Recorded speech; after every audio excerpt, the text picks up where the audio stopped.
Bonita Radio. Bienvenidos a Bonita Radio. Esto no es un cuento, esta es la verdad. En breves segundos, la periodista Carmen Enita Acevedo estará con ustedes. Bonita Radio está disponible en Facebook, Instagram, Twitter, Spotify, Google Podcast, YouTube, iVoox y iTunes. Agradecemos a nuestros auspiciadores. Cooperativa Seno Gandía, solidez y futuro.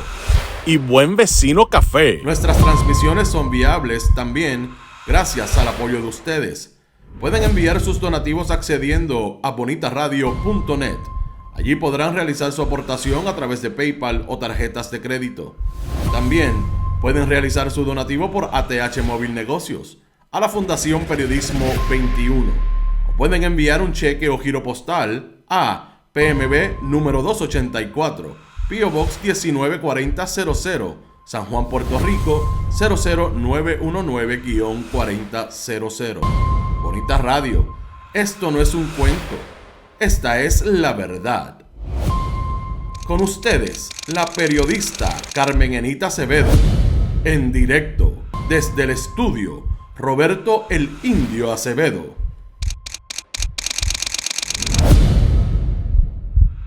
Buenos días, Puerto Rico y el mundo. Soy Carmen Enit Acevedo y a esta hora, a las 8:04 de la mañana de hoy, lunes 15 de mayo del 2023. Bonita Radio se enciende para conversar con ustedes sobre ustedes y de lo que tienen derecho a saber. A esta hora vamos a hablar mucho del Partido Popular Democrático y eso que se avecina para Jesús Manuel Ortiz, que me parece que es que el Código Electoral le va a hacer la primera prueba de fuego que tenga como líder de ese partido después de ganarle a Luis Javier Hernández. Se impondrá la visión conservadora de su más íntimo asesor y amigo, el licenciado Alejandro García Padilla, la vieja guardia del Partido Popular y los que están todavía por ahí, sobre todo en la Cámara de Representantes y en el Senado, entre esos dos presidentes, para cerrar filas con la alianza silente entre el Partido Nuevo Progresista y el PPD en términos de el Código Electoral. Vamos a hablar sobre eso y también vamos a traer lo que nos parece importante recordarle al nuevo liderato o que pretende ser liderato del Partido Popular Democrático, sobre todo en San Juan, de quién es visible y quiénes no son visibles para establecer que un negro haya ganado la posibilidad de ser presidente de un partido político, porque hay antecedentes y no necesariamente es un hombre. Me parece importante recordarle a esa nueva cepa de liderato en el Partido Popular de que no pueden invisibilizar a las mujeres negras, porque ya aquí hay una presidenta de un partido político, les guste o no, que es una mujer negra y esa es Ana Irma Rivera Lacén. Vamos a hablar un poco sobre eso para que Manuel Cerame lo tenga claro, Calderón Cerame. Y obviamente vamos a hablar de la no inhibición que determinó una jueza, la jueza administradora del Tribunal de San Juan, de la Región Judicial de San Juan, en términos de que no se debe inhibir la jueza Iraida Rodríguez Castro en el caso de Mariana Nogales. Lo que supone que está en el Tribunal Apelativo, ya recurrieron de esa determinación, y sobre todo lo que supone desde el punto de vista político para la alianza sí hablada, la alianza pública entre el Partido Independentista y Victoria Ciudadana.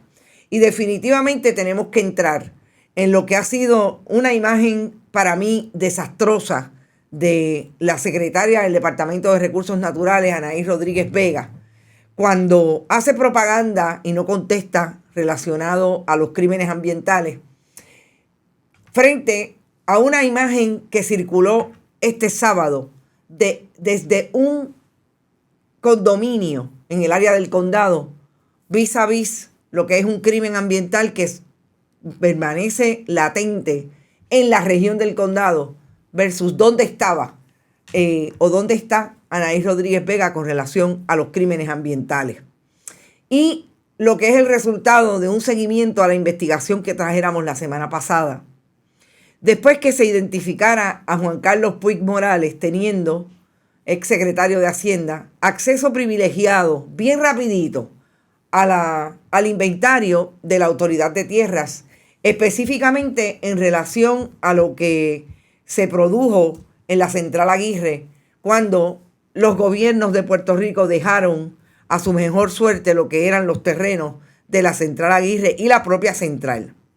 Porque es importante traer este seguimiento, porque cuando nosotras trajimos la investigación la semana pasada, que fuimos, como he dicho, en el contexto de lo que pasó la semana pasada en la conferencia de prensa de la Fiscalía Federal en torno a los crímenes ambientales en Bahía de Jobo. Lo que ha traído, las informaciones que han traído los diferentes representantes de ese mundo de la defensa de los recursos naturales y la naturaleza. El periodismo independiente lo ha sabido investigar para traer información documental que precisamente ponga en el contexto correcto, sobre todo con evidencia y documentos, qué es lo que en efecto ha pasado con nuestras costas, con el acceso que han tenido unos pocos, sobre todo allegados a los partidos políticos que han dirigido el país hasta el momento, para ir en contra de las leyes ambientales, en contra incluso de sus propias políticas públicas.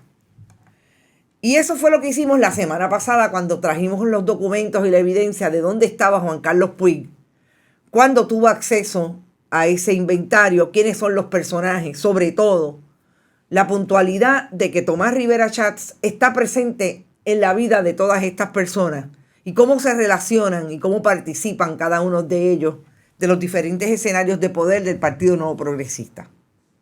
Nosotros nos dimos cuenta que lo que había dicho Juan Carlos Puig, muy tranquilo, en el 2011, cuando salió del gobierno de la Secretaría de Hacienda de la administración Luis Fortuño, de que tendría contratos con el Senado de Puerto Rico, no estaba registrado en la oficina del Contralor. A nombre suyo no había ningún contrato con el Senado de Puerto Rico. Pero obviamente la suspicacia nos decía que algo tenía que haber de otra manera. Y yo creo que aquí es que viene el buen seguimiento a nuestro juicio de lo que encontramos en esa investigación. Que Juan Carlos Puig creó a la medida una corporación sentado en la silla del Departamento de Hacienda de la administración Luis Fortuño para contratar directamente con el Senado de Puerto Rico. Y eso lo vamos a traer en la segunda media hora, porque los otros temas los vamos a tocar antes para ir en profundidad con relación a este seguimiento que nos parece súper importante. Traerlo sin ningún compromiso, sin otro compromiso que no sea el compromiso de que ustedes tienen derecho a saber.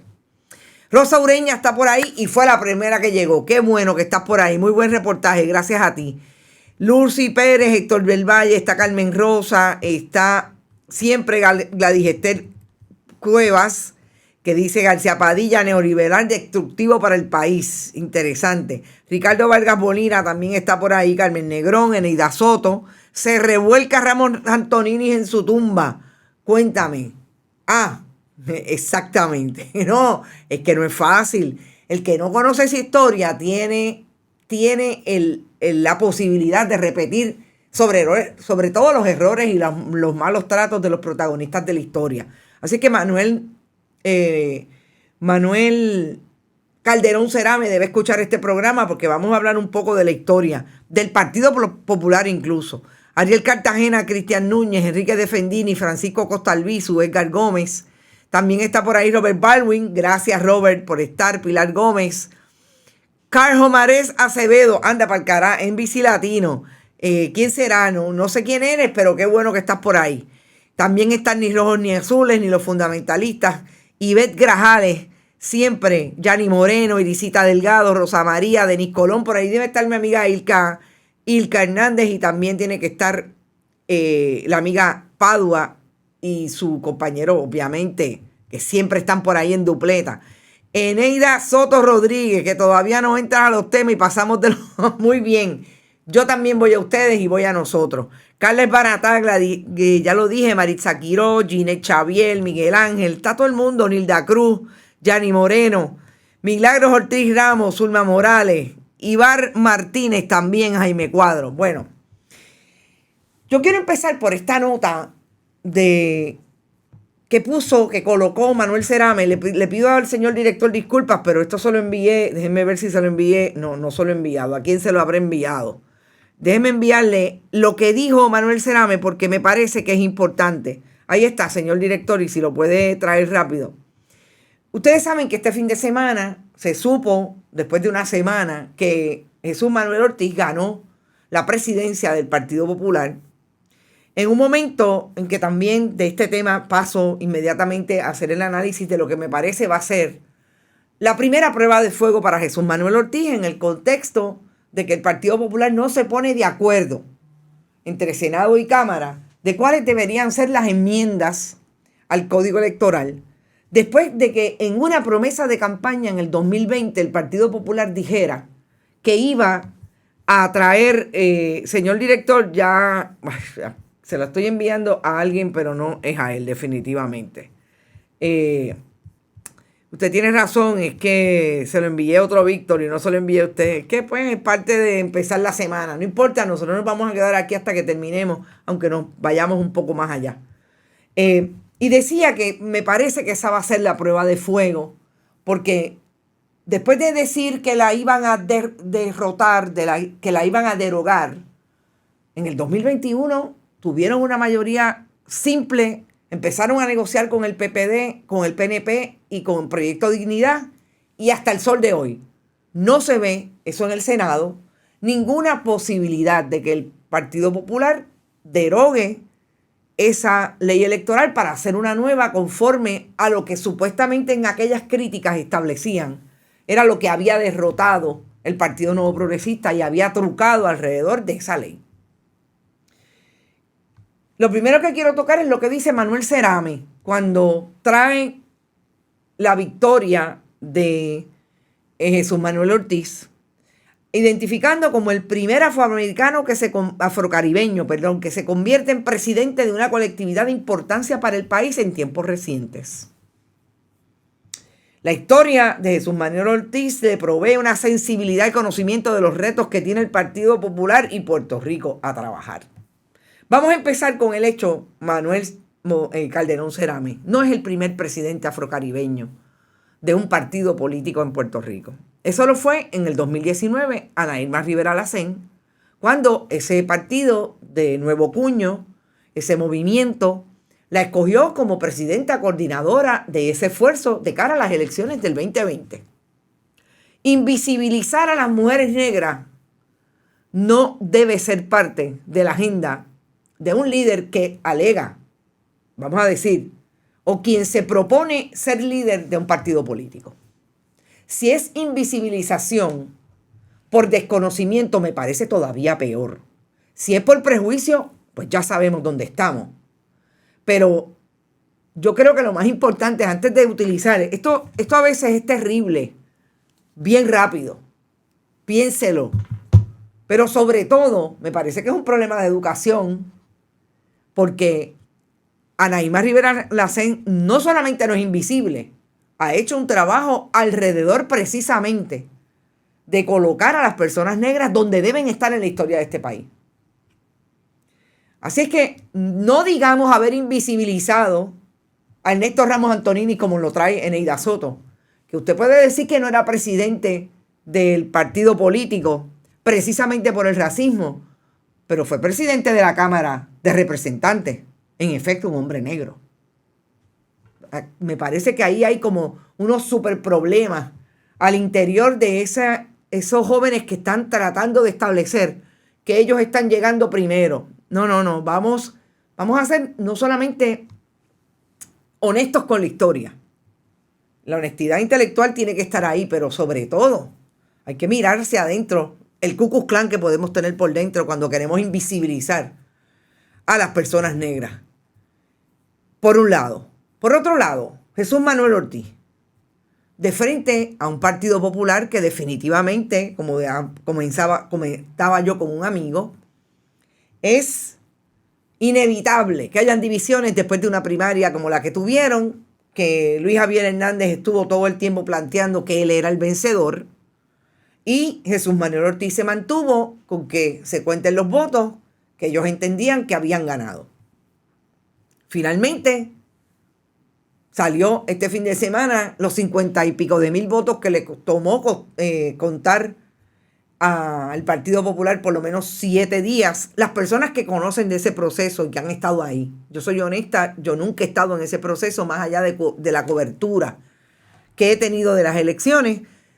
Siempre hablan de lo engorroso que puede ser un escrutinio y que no es nada fácil, sobre todo manejar los añadidos a mano. Y ahí habían bastantes añadidos a mano.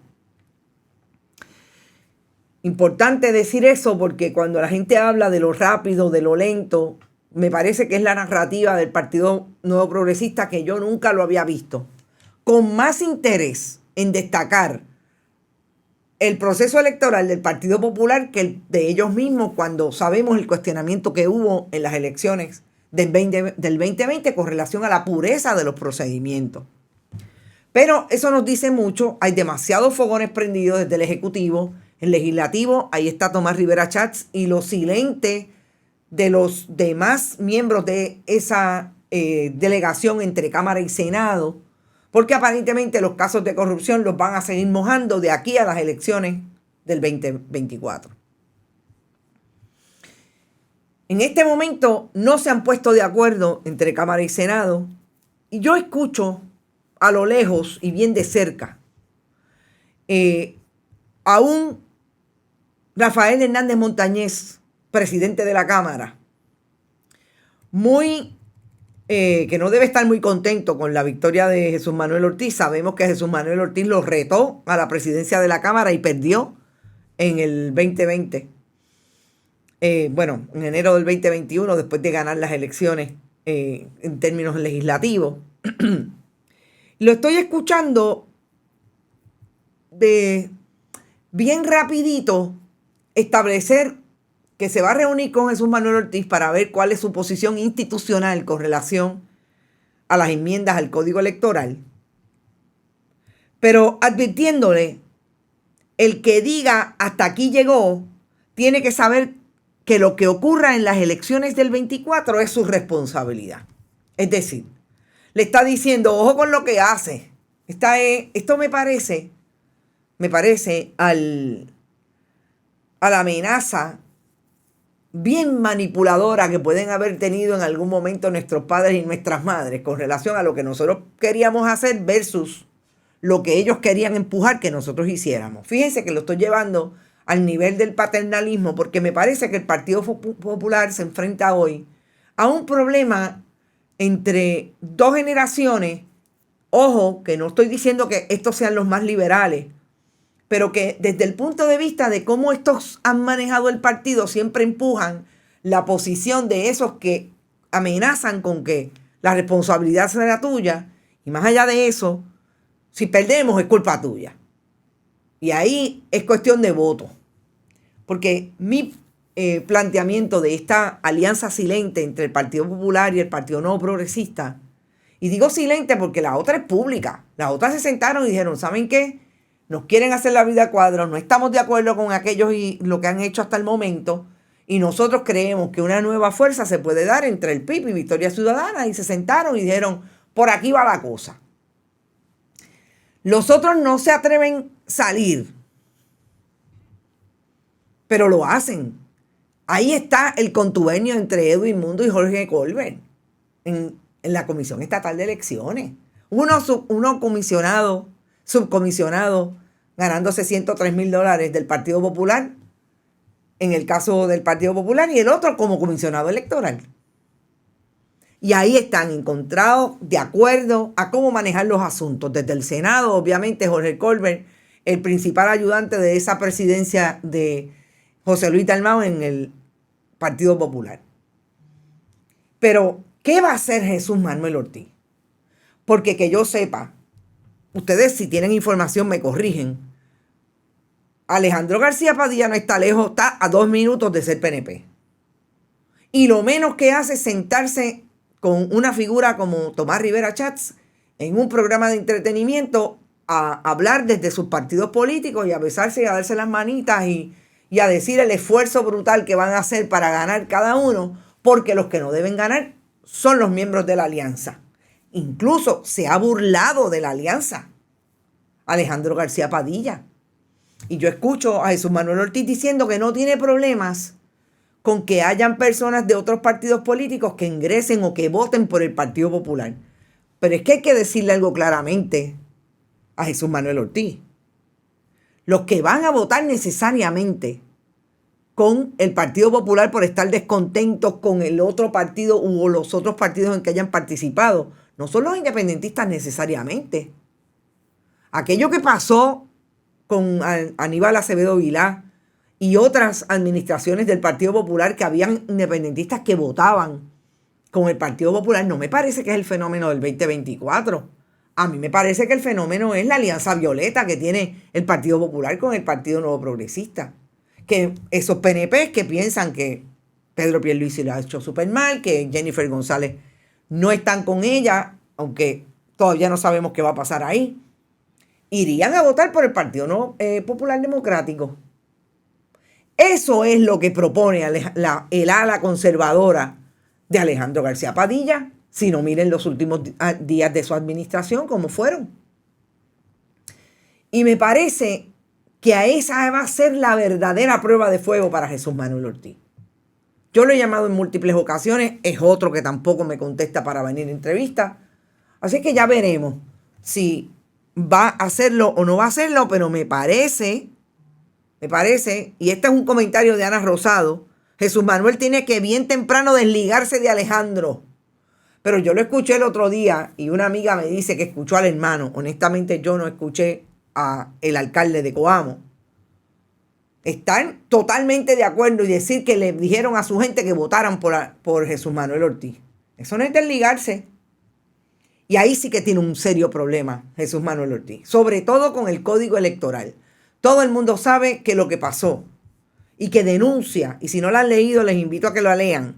Hay una buenísima columna de Roberto Aponte, el comisionado del Partido Independentista, Roberto Iván Aponte Berríos, que establece claramente cómo el Partido Nuevo Progresista se alineó para, en esa reforma electoral que firmó Wanda Vázquez Garcet antes de irse.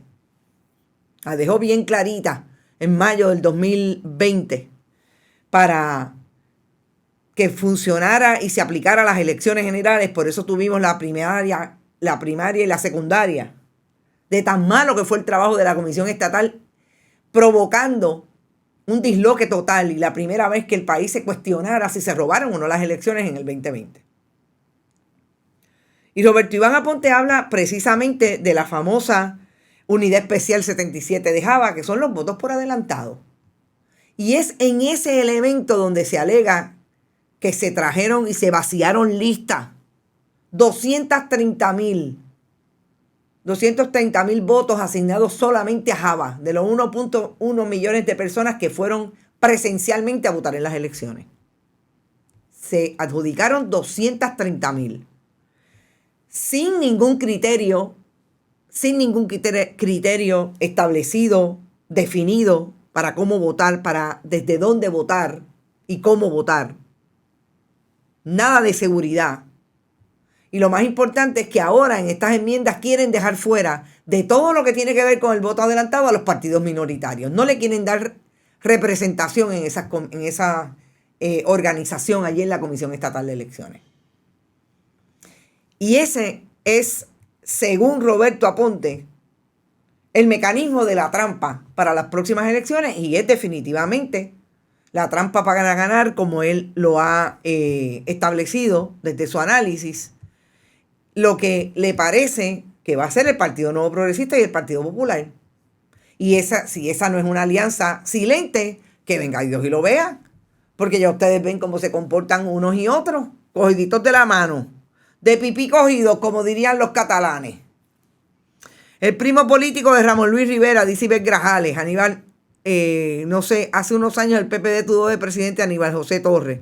No sé de qué están hablando, honestamente no entiendo el comentario, pero es un comentario que traen ustedes. Ahora Darth Padilla nutriéndose del lado oscuro, referencia de Star Wars. No le da la pensión de gobernador para manutención de menores, dice Rafael Torres. Me acuerdo del Señor no quería, Aries. Hey, de nuevo, me acuerdo del Señor no quería. Viste que mencioné, no entiendo, están hablando de otras conversaciones y no lo puedo traer. Perdónenme esa y otras más. Carmen, ¿viste lo que mencioné hace un mes? Que amigos del PIB también tienen casas de playa en el Mangle. El líder encargado que quería pelear con Eliezer es José Luis. Ese no sé quién es, dime quién es porque honestamente no sé quién es. Me puedes escribir y me envías quién es. Si tiene una casa en el Mangle o si es en la, no sé dónde sería, si es en La Parguera. Hay que ver y eso sigue siendo un problema. Para mí sigue siendo un problema y quizás de aquí debemos brincar al caso de Mariana Nogales. Que la gente no entienda que lo que puede ser una persecución legítima de un partido político como el Partido Nuevo Progresista o el Partido Popular en el poder, para descarrilar los esfuerzos de esta posible alianza, y vamos a hablar exclusivamente del caso Mariana Nogales, tiene que tener otro análisis cuando hablamos de esas cosas que te pasan en el camino hacia tú correr o no correr o ser parte de el liderato de un partido político. Eso que me mencionas, no lo conozco, no lo puedo hablar en profundidad, pero voy a tomar el ejemplo que me traes para traer entonces el análisis en el caso de Mariana Nogales. Es diferente el análisis que usted hace de lo que en efecto puede producirse como un ataque de persecución de parte de las fuerzas del Estado, en este caso el Departamento de Justicia, el Fiscal Especial Independiente, al análisis que haces para mantener la posibilidad de que tenga o no tenga pertinencia, en este caso, el partido político que tú representas, en una posible alianza.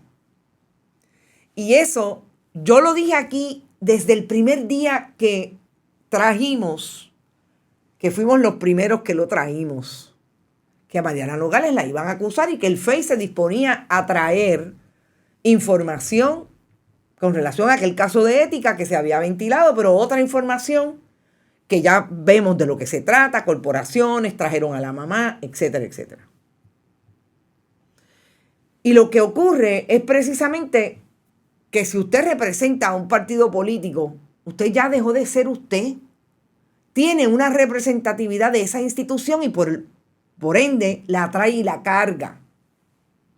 Y ahí es donde está lo difícil que la tiene ahora mismo Victoria Ciudadana en términos de decidir qué va a hacer con Mariana Nogales de frente a esa posible alianza del Partido Independentista y Victoria Ciudadana para atraer con unas conversaciones y con unos entes sociales, como incluso me dijo aquí Manuel Natal, que era una conversación amplia que se estaba dando con diferentes sectores para que en efecto se hablara entre esos dos instituciones que son partidos políticos constituidos de acuerdo con la ley electoral y esos otros sectores para decir, miren, nosotros estamos aquí y así es que hay que votar para derrotar a X o Y.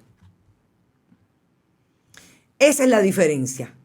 Y si el PIB tiene personas que tienen casas alrededor o en lugares, bienes de dominio público, zonas marítimos terrestres, tiene que tomar decisiones con relación a esa gente.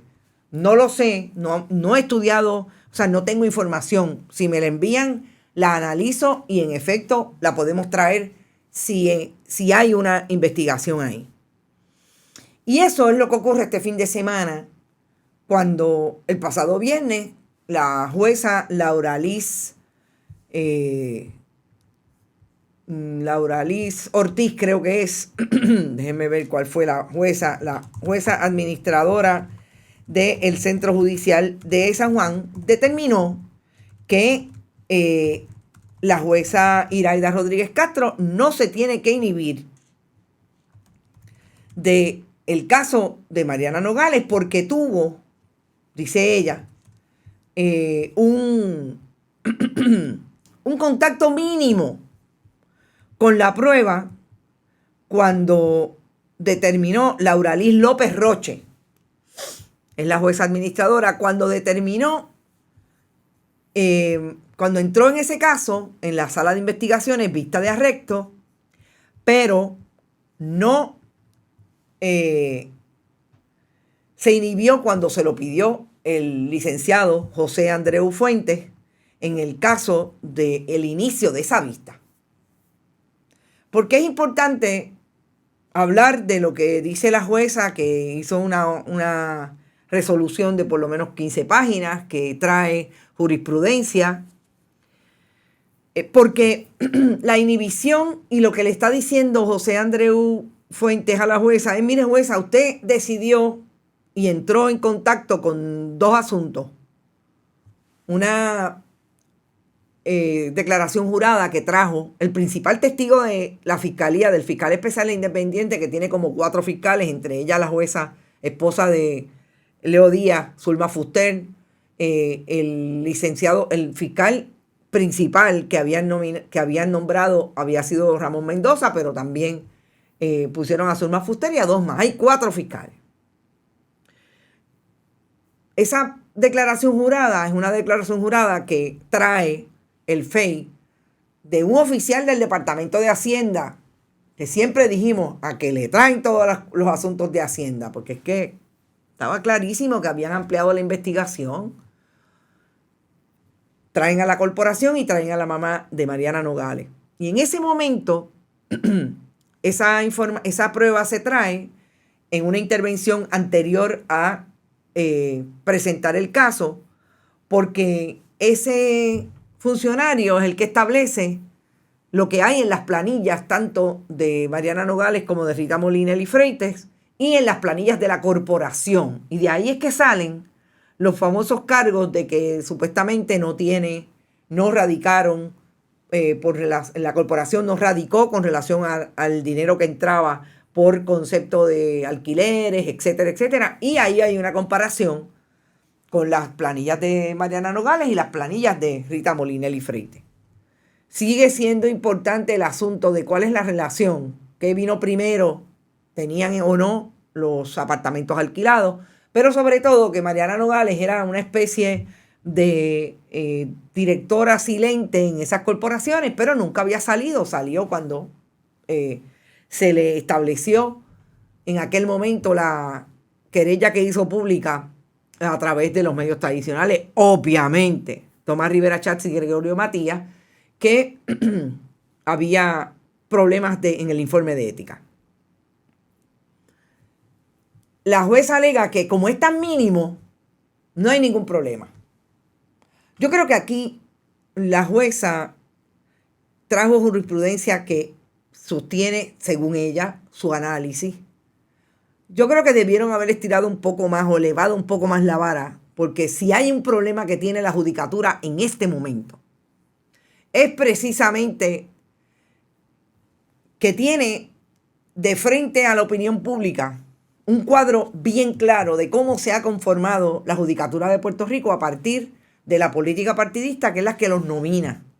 Porque el gobernador o gobernadora que hizo un X o Y designación en los últimos 20 años no es nada comparado al que se hacía hace 30, 40, 50 años, cuando en Puerto Rico había un cuerpo de abogados y abogadas que tenían mucho prestigio para ir a la judicatura y sobre todo no necesariamente compartían ideológicamente las posiciones del Partido Popular o del Partido Nuevo Progresista.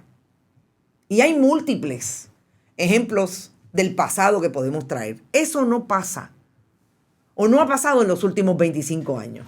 Mucho se habla desde el esfuerzo político partidista que a los populares nombran PNP y los PNP nunca nombran ni un independentista ni un popular. Y yo creo que el mejor ejemplo de lo que han hecho los populares recientemente es el mismo Vance Thomas, siempre en los cuadros políticos del Partido Independentista, y lo nombraron juez después de haberlo nombrado secretario del Trabajo del Partido Popular. Si de ahí estamos hablando que la gente tiene, la imagen de la judicatura hoy es precisamente, y mucho más de un tiempo a esta parte, que quien coloca y ha colocado en esa rama a los diferentes jueces y juezas ha sido un Tomás Rivera Chats, después de 2 administraciones de presidir el Senado. Y fíjense cómo salimos de aquí y vamos a hablar de la presidencia del Senado de Tomás Rivera Chats desde el día 1, en el 2009.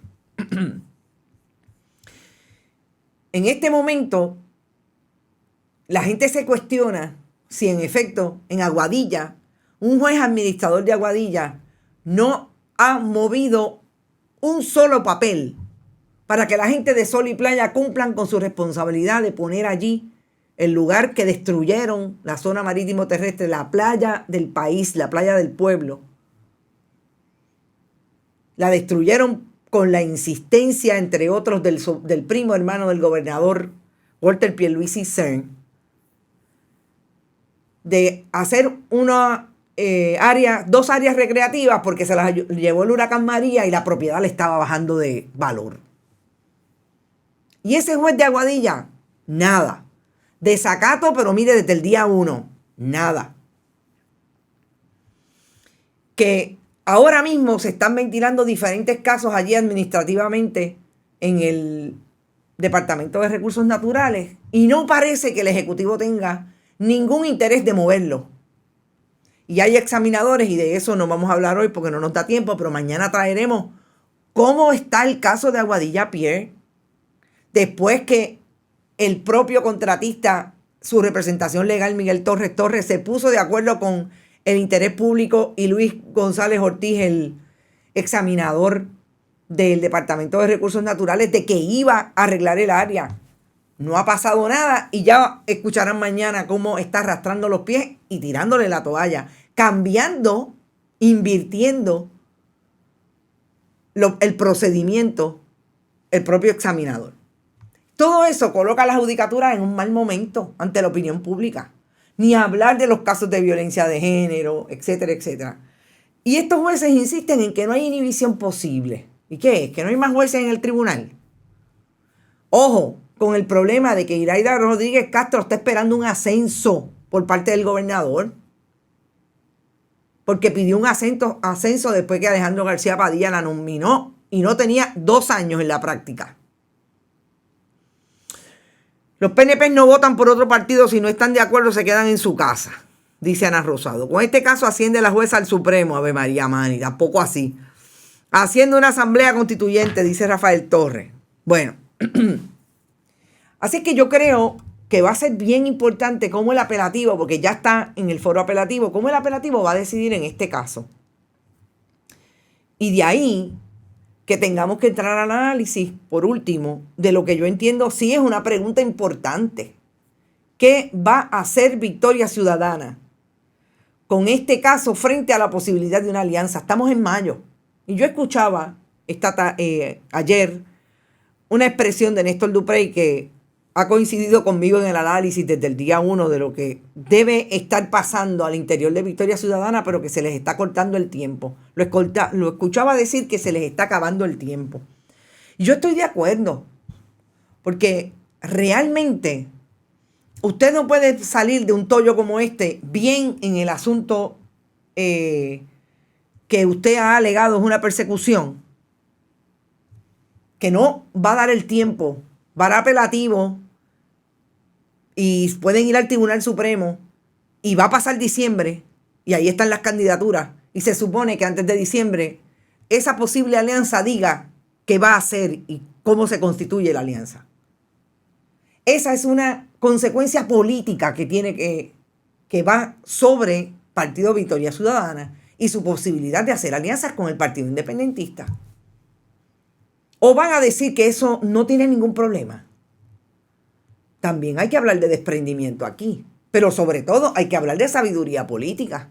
¿Dónde está la sabiduría política? No es contestando, aunque escuchaba a mi colega y amiga periodista Daisy Sánchez decir, esto no es cosa de niñería, dejen la niñería y póngase a mirar exactamente cuál es la consecuencia política que esto va a tener. Porque es legítimo, ustedes tienen una base, la gente está pidiendo. Yo los escucho a ustedes aquí hablando y trayendo información y diciendo que esto no puede seguir así, que tiene que haber una alternativa. A esa gente hay que contestarle. Y me parece que ese análisis lo tiene que hacer Victoria Ciudadana desprendiéndose de los que en efecto pueden ser amigos, pueden ser amigas. A la política no se va a defender a los amigos. A la política se va a defender al país. Me parece que esa es mi contribución a esa parte del análisis, porque yo creo que ahí hay una pregunta que nadie está contestando y creo que es importante. Ivonne Padua dice, Mariana va a brillar en las próximas elecciones.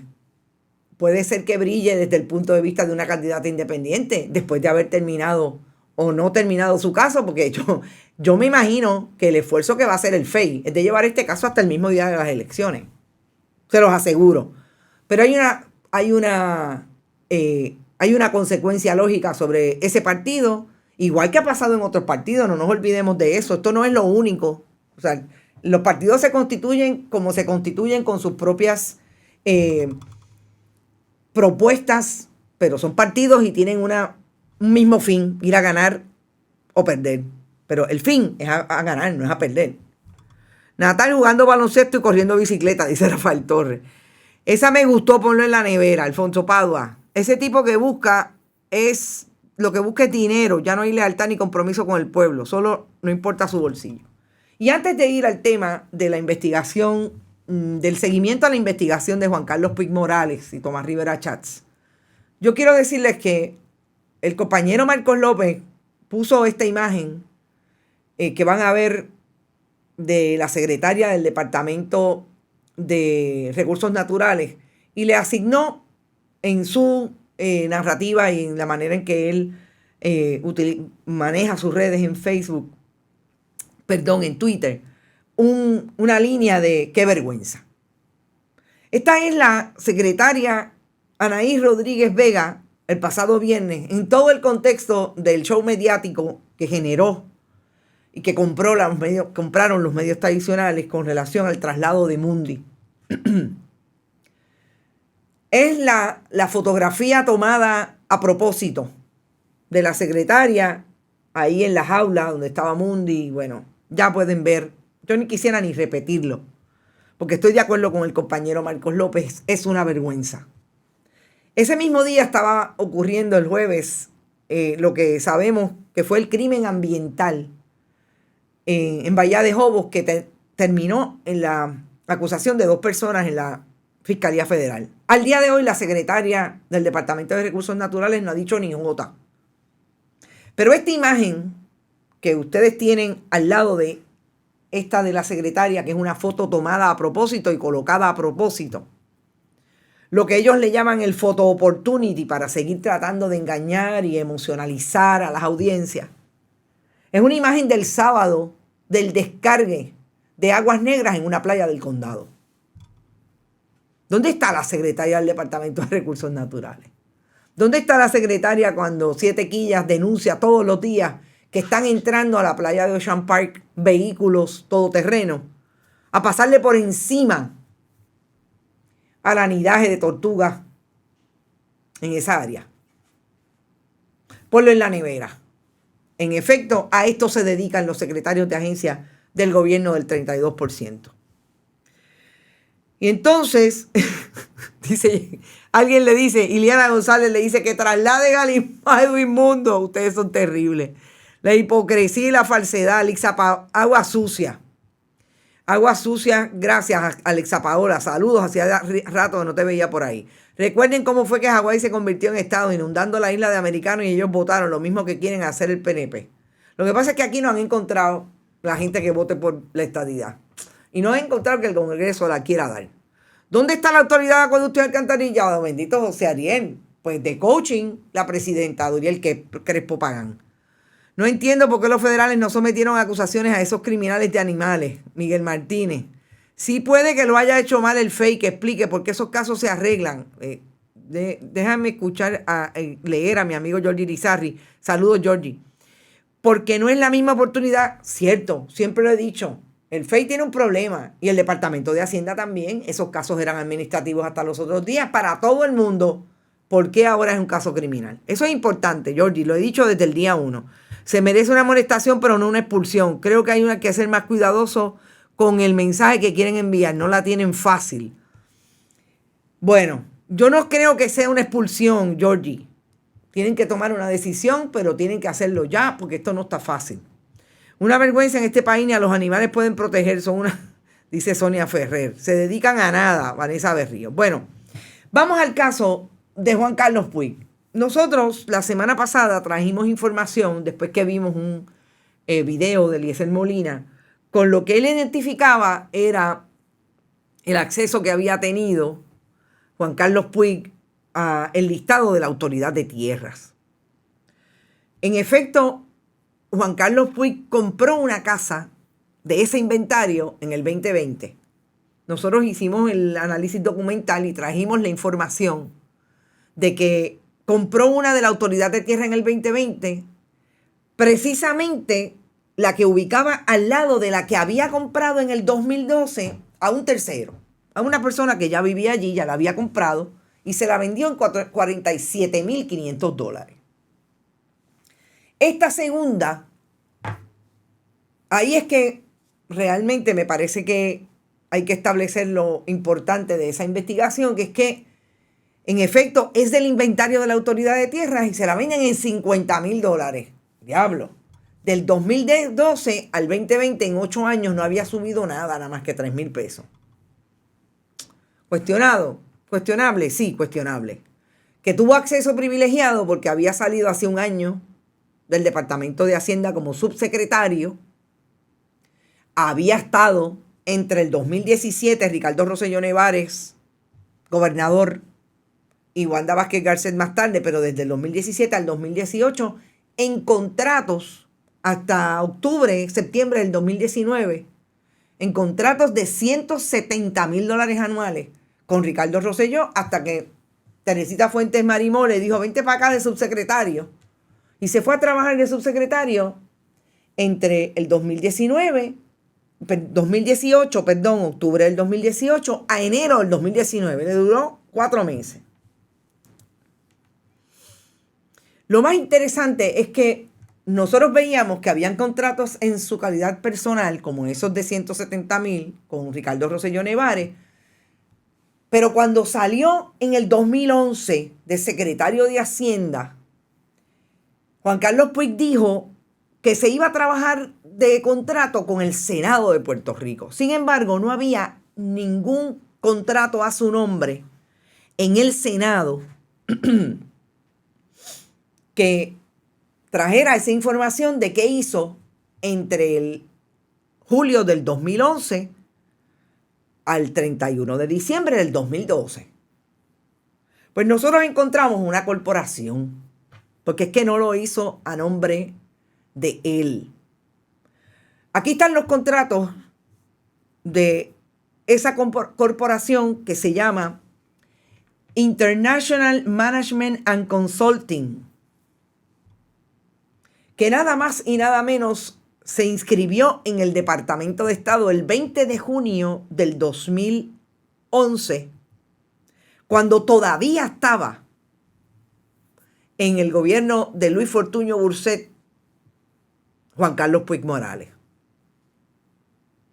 Este es un primer contrato con el presidente del Senado, cuya jefa de oficina, Catherine Erazo García, la madre de Valery Rodríguez Erazo, la esposa de Elías Fernando Sánchez y Fonte, la ex esposa de Charlie Rodríguez, el ex presidente del Senado bajo la administración de Pedro Rosselló González.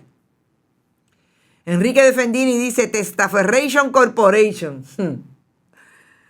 Trae un tema interesante. Y lo más importante de este contrato, y ahí está la firma, es que no solamente se hace estando él en la silla, es que tiene vigencia del 1 de julio, la corporación.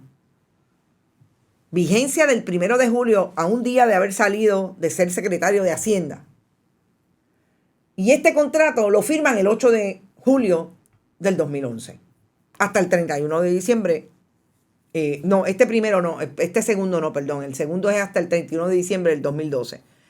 1 de julio del 2011 hasta el 30 de junio del 2011. ¿Qué quiere decir eso? Que esta es una corporación hecha a la medida para ir a contratar con quien le dijo te voy a dar contrato. Un primer contrato de $120,000 y ese contrato de julio del 2012 al 31 de diciembre del 2012 por $60,000. Es decir, Juan Carlos Puig se echó al bolsillo $180,000 después de haber salido de la administración de Luis Fortuño Burset. Ya había comprado su primera casita allí en la Central Aguirre, que remodeló. Y la segunda casa, la primera fue la Casa Azul, la famosa Casa Azul, y la segunda casa que compró en el 2020, directamente a la Autoridad de Tierra. Pero ustedes saben lo más interesante también de esta corporación, porque definitivamente se transluce de los documentos encontrados. Todos están en la página de monitarradio.net. Ahí pueden ver cuándo se realizó, se inscribió la corporación, cuándo tiene vigencia todo el Departamento de Estado y los contratos. Que esa corporación nunca pagó derechos anuales en el Departamento de Estado. Es decir, la hicieron para contratar con el Senado de Tomás Rivera Chats, ese que tiene carros antiguos tanto como los tiene Juan Carlos Puig, su amigo, a quien Tomás Rivera Chats ha llamado amigo. Cuando en el 2019 dijeron que lo habían votado de la administración Rosselló. Estos carros son los carros de Juan Carlos Puig versus lo que ya sabemos tiene el expresidente del Senado, Tomás Rivera Chats, que participa de actividades, etc. No pagar derechos supone una multa. No hay ninguna evidencia en el registro de corporaciones del Departamento de Estado que muestre que a esta persona se le dio una multa. Pero es peor. No radicó nunca un solo derecho. Ni en el 2012, ni en el 2013. En el 2014 se la cancelan. Pero en el 2017 ya tiene contratos con el gobierno de Ricardo Rosselló Nevares. Una corporación que está a nombre de Juan Carlos Puig Morales, que no paga derecho, que se llevó $180,000 de la chequera del pueblo de Puerto Rico bajo la administración de Tomás Rivera Chats, pero le vuelven a dar contratos con la administración Ricardo Rosselló Nevares. Además de eso, ¿quién contrata desde el 2012 con el Departamento de la Vivienda? La esposa de Juan Carlos Puig. Me voy en el 2011, tengo contratos con Tommy. En el 2012 enchufo a Susan Wert Serrano, mi esposa. Es importante señalar que Juan Carlos Puig tiene un divorcio aparentemente contencioso en el 2011 y la dirección que coloca en esa corporación es la dirección de la residencia que tenía en aquel momento con con su esposa en aquel momento, que se llama de apellido Rabionet, que es en los paseos, en el Paseo Las Vistas en San Juan. En el 2011 baja la sentencia de divorcio, que parece que fue contencioso, fueron al tribunal por división de bienes gananciales, etcétera, porque aparentemente habían capitulaciones, un bollete de esos que está por ahí, que también es parte de la evidencia que una tiene que leer y buscar, porque es que todo eso es importante cuando se va a tratar de establecer qué fue lo que hizo Juan Carlos Puig para tumbarse $180,000 del gobierno de Puerto Rico después que era secretario del Departamento de Hacienda. Y cómo el presidente del Senado participa de esa contratación sin que la persona que está contratando pague ni un solo derecho al Departamento de Estado. ¿Y quién era el presidente del Senado en el 2017? Tomás Rivera Chats. Tomás Rivera Chats, el mismo que anda montado a caballo, que tiene una super propiedad en Isabela que hemos descrito aquí, hemos traído las imágenes de dónde está hoy. No solamente la esposa tenía contratos en el 2012, es que tiene contratos en el 2021, 2022 con el gobierno de Pedro Pierluisi. ¿Y quién también tiene contratos con el gobierno de Pedro Pierluisi? Desde el 2021, Departamento de Seguridad Pública y Emergencias 911. Juan Carlos Puig Morales. ¿Cómo es que este es el país de ley y orden del Partido Nuevo Progresista? Que ellos son un partido de ley y orden. Vamos por partes. ¿Dónde está el Departamento de Estado? Trayendo la información al Senado de Puerto Rico para decirle, oye, fulano tuvo una corporación que nunca pagó derecho y tú le estás dando un contrato. ¿Dónde está el Departamento de Hacienda? ¿Cuáles fueron las planillas de esa corporación por esos $180,000 por el cual no pagaba derecho? Porque todo eso es a la vez. El 15 de abril se vence todo. Y te van mandando mensajes, Hacienda te va mandando mensajes al Departamento de Estado. Recuerde que tiene que pagar, recuerde que tiene que pagar. Pero después de eso tienen contratos con el gobierno de Puerto Rico. Me encantaría saber si hay alguna deuda de Hacienda, del Departamento de Hacienda de Juan Carlos Puig, para tener contratos con el gobierno de Puerto Rico. ¿Y el FEI dónde está? Pero ¿cómo va a ser si ese pobre muchacho es PNP? No sé dónde está. No sé dónde está la presidenta del FEI. Para eso no hacen conferencias de prensa, para eso no hacen media tour.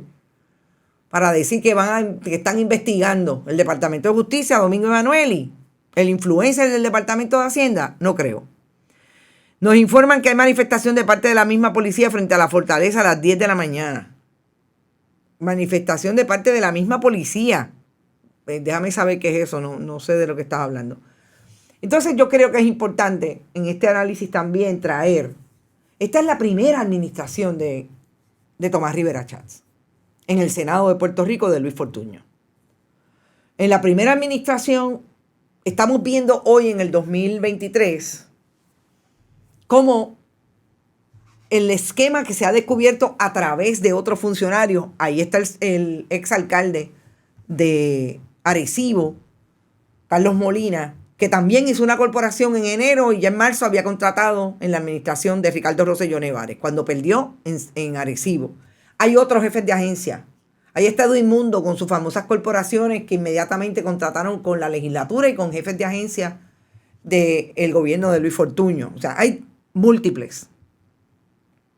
Es el mismo esquema que han traído al Ejecutivo y que por otro lado también se generó desde aquel esfuerzo de la administración de Pedro Rosselló González cuando los contratistas le pagaban las campañas al Partido Nuevo Progresista y específicamente a los candidatos a la elección, como por ejemplo al comisionado residente y gobernador en aquel entonces.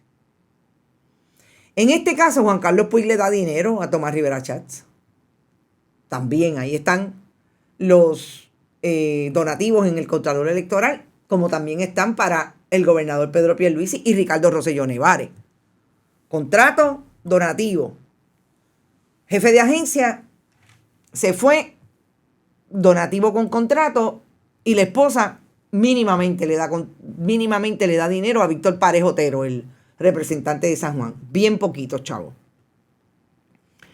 Pero es más para colocar en ese mapa que yo siempre planteo que está, de qué manera uno u otro personaje de la política partidista en Puerto Rico ha creado un sistema para seguir influenciando incluso a la opinión pública. No es casualidad que Tomás Rivera Chats esté ahora con Alejandro García Padilla en los medios tradicionales tratando de imponer su línea y haciendo campaña a través de sus esfuerzos de incidir en la opinión pública.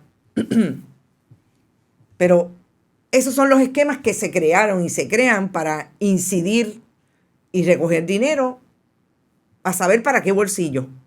Yo creo que lo más importante es que sepamos, desde el día 1, en 2009, ya Tomás Rivera Chats tenía claro cómo era que se iba a gestionar su política, quiénes eran sus amigos, a quién le daba contrato. Ahí está el ex alcalde de Toabaja, amigo de populares también, que nunca lo investigaron, que tuvo a Leo Díaz de contratista, a Carlos Pesquera, a Aníbal Vega Borges y a Elías Fernando Sánchez y Fonte de director de Recursos Humanos. Nunca lo investigó Rosemilia Rodríguez, y ese es otro elemento importante en este análisis. ¿Quién era la fiscal federal del 2009 hasta el 2019, Rosemilia Rodríguez. Me parece que el calendario está claro, que los personajes están claros, lo que pasó entre esa fecha y el 2019, cómo se gestó y cómo se sigue gestionando el gobierno de Puerto Rico, cuáles son las riquezas que no se explican, cómo es que hay jefes de agencia que crearon esas corporaciones, tienen contratos con el gobierno, no cumplieron con la ley y todavía son contratistas del gobierno de Puerto Rico. Ese es el país de ley y orden del Partido Nuevo Progresista. Nosotros nos vamos, Aníbal Vega Borges, Adalberto, saludos. Recuerden que estamos definitivamente en todas las plataformas, que si pueden, todas estas investigaciones siempre son posibles gracias a que tenemos algún acceso a poder tener tiempo y espacio para hacerlas. Pueden donar a través de PayPal, tarjetas de crédito, Bonita Radio, en ATH Móvil, y la Fundación Periodismo 21 que nos apoya tiene su PayPal y ATH Móvil a través de ATH Móvil Negocios y PayPal en la página Fundación Periodismo 21, o directamente así en PayPal aparece Fundación Periodismo 21. Compartan nuestros contenidos, nosotros seguimos. Este año electoral parece que va a ser intenso, va a ser bien productivo desde el punto de vista de las informaciones e investigaciones que tenemos. Venimos con una investigación, espero que mucho más a fondo, de lo que está pasando en la Bahía Estuarina de Jobos y lo que está pasando en el Departamento de Recursos Naturales, con aquellos que sí quieren trabajar en el esfuerzo de defender lo que es el patrimonio natural del país. Éxito, nos vemos mañana a las 11 en Esto es lo Último. Hasta mañana. Bonita Radio. Esto no es un cuento. Esta es la verdad. Este programa fue traído a ustedes por Cooperativa Seno Gandía, solidez y futuro. Y Buen Vecino Café. Y no olvide que puede realizar sus donaciones a través de ATH Móvil en la sección de negocios como Fundación Periodismo 21. O puede acceder a nuestra página de internet bonitaradio.net y donar a través de PayPal o tarjetas de crédito. También puede enviar cheques o giros postales a nombre de la Fundación Periodismo Siglo XXI, PMB 284, P.O. Box 194000, San Juan, Puerto Rico 00919-4000. Bonita Radio, esto no es un cuento, esta es la verdad.